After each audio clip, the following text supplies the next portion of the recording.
मंत्री ने कहा, जो उनका अभिभाषण रहा, उन्होंने आलोचना करी कि कम्युनिस्टों का कब्जा हो चुका है कांग्रेस पर। ये जो संसाधनों वाली बात हो, घुसपैठियों वाली बात हो, प्रधानमंत्री ने जितनी भी चीजों का जिक्र किया अपने अभिभाषण में, आपका क्या मानना है इसको लेकर? सर, सबसे पहले तो हमें यह समझना पड़ेगा कि मोदी जी को इस बात को कहने की जरूरत पड़ी क्यों है।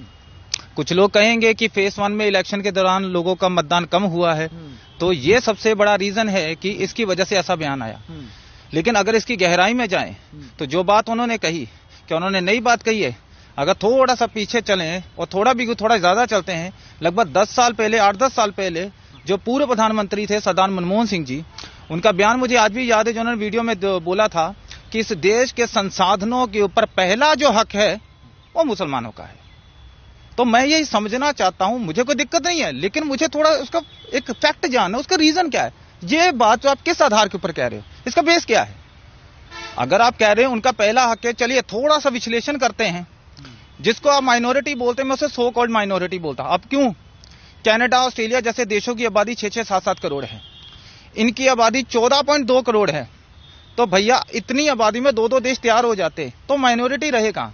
माइनॉरिटी हमें उनको रखेंगे जिनकी आबादी, जैसे एग्जांपल देता हूं मैं आपको, जैन कम्युनिटी है 0.4%, ठीक है, पारसी है 0.006%, सिख है 1.7%, बुद्धिस्ट है 0.7%। और अगर इनकी उपलब्धियों की बात करूं तो जैन सबसे पढ़ी लिखी कम्युनिटी है, 86% पढ़े लिखे हैं। सबसे अमीर माइनॉरिटी, सबसे अमीर माइनॉरिटी की बात करूं तो पारसी सबसे अमीर माइनॉरिटी में से आते हैं। सबसे एंटरप्रेन्योर, जिनके सबसे खुद के बिजनेस रन करे, उसमें सिख पहले हुआ। अब बात करते इनकी, अगर इतिहास में जाएं तो जब देश का बंटवारा हुआ था 565 रियासतों में यह देश बटा हुआ था। सही, ठीक है सर।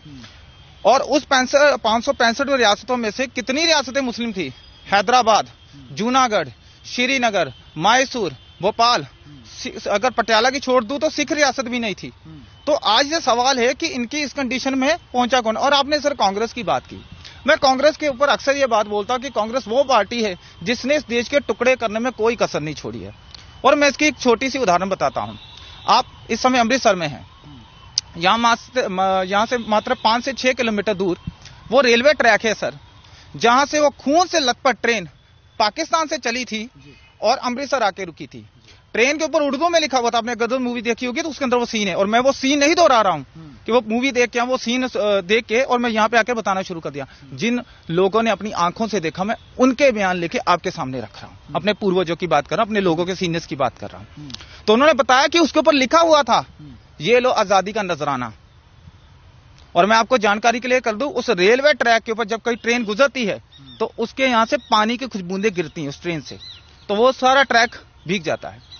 ठीक उसी तरीके से उस दिन जब वो ट्रेन पाकिस्तान से चली थी बंटवारे के दौरान, तो लाशों से कटी हुई बच्चों की, बूढ़ों की, कपड़े उतरे हुए, बलात्कार की हुई औरतों की लाशें खून से लथपथ, जिसकी खून की एक एक बूंद उस रेलवे ट्रैक से पाकिस्तान से लेके दिल्ली तक उस ट्रैक को रेड कलर करती जाएगी, उसको पूरा लाल रंग से भर दिया था। तो मैं उस धरती से बोल रहा हूं जिसने सिवाय खून से कुछ नहीं देखा। अगर मैं कत्लेआम की बात करूं, मैं जानता हूं थोड़ा सा टॉपिक में थोड़ा उस तरफ लेके जा रहा हूं, लेकिन हिस्ट्री अगर नहीं बताएंगे तो शायद लोग नहीं समझेंगे। मैं अपना आंकड़ा नहीं दे रहा हूं, मैं सबूत भी दूंगा जो मैं बोल रहा हूं। यहां पर एग्जाम्पल कोट करता हूं, जब मोहम्मद बिन कासिम 712 ईस्वी में राजा दाहिर सेन के ऊपर हमला किया था सिंध के अंदर, तब से लेके बहादुर शाह जफर तक, आखिरी मुगल तक, आपको पता है सर कितने हिंदुओं का कत्लेआम हुआ? लगभग 9 करोड़ हिंदुओं का। 1200 सालों में 9 करोड़ हिंदुओं का कत्लेआम किया गया। अगर इसे मैं एक साल के हिसाब से बांटूं तो हर साल 75,000 हिंदू मारे गए।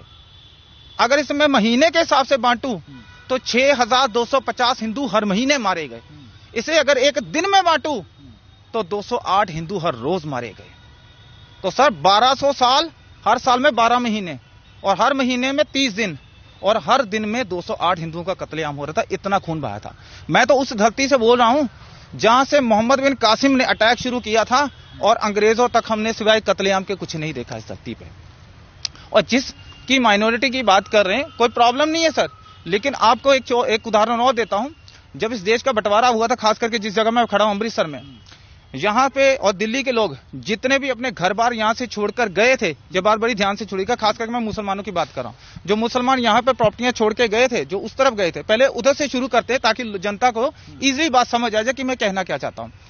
जब बंटवारा हुआ तो लाहौर की उदाहरण देता हूँ। लाहौर प्रभु श्री रामचंद्र जी के बड़े बेटे लव के नाम पर पड़ा था।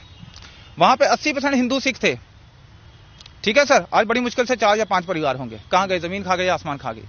बंटवारे के वक्त तो इन्होंने बहुत कुछ ले लिया। वहां पे जितनी भी प्रॉपर्टियां छोड़ के वो यहाँ पे आए थे, उन प्रॉपर्टियों के ऊपर आज उनका कब्जा है। अगर लाहौर की बात करूं, सर गंगाराम ने 80% लाहौर बनाया। वो इसलिए मैं कह रहा कि हवा में बातें, जाके चेक कर लीजिए, वहां के कॉलेज, हॉस्पिटल, जितने भी बड़ी बिल्डिंगें हैं सर गंगाराम ने बनाई है। उनकी मूर्ति तक नहीं है वहां पे थी, वो तोड़ के रख दी जिहादियों ने। और आपको एक चीज क्लियर करना चाहूंगा कि 80% कुर्बानियां, माफी चाहूंगा, जो मैं बात कर रहा था कि वहां से जो लोग वहां यहाँ आए थे, उनकी प्रॉपर्टी पर वहां के मुसलमानों ने कब्जा कर लिया। और जब वो यहाँ आए थे और जो यहाँ के मुसलमान वहां गए थे, रूल ये कहता था कि अपने घर बार छोड़ के आए हैं, अपना सारा कुछ तबाह करके आए हैं, तो वो घर कम से कम उनको सर ढकने के लिए वो छत दे देनी चाहिए थी। लेकिन नेहरू ने चाल चली, 1954 में वक्फ बोर्ड का निर्माण करवाया और भारत के अंदर जो प्रॉपर्टियां मुसलमान छोड़ के गए थे, 90% वो प्रॉपर्टियां वक्फ बोर्ड के नाम कर दी। और जो वहां से यहां आए थे, अब खालसा कॉलेज देखिए अमृतसर में जाके, उसके सामने वाला जो लैंड है, वहां पे वो तमाम हिंदू और सिख जो धक्के खा के आए थे, जो बचे कुचे थे, वो उन्होंने 6 से महीने, 8 महीने, पता नहीं साल वहां पे अपना जीवन बिताया। भीषण गर्मी झेली, भीषण सर्दी झेली, ना कपड़े थे, ना खाने को था, और इधर शपथ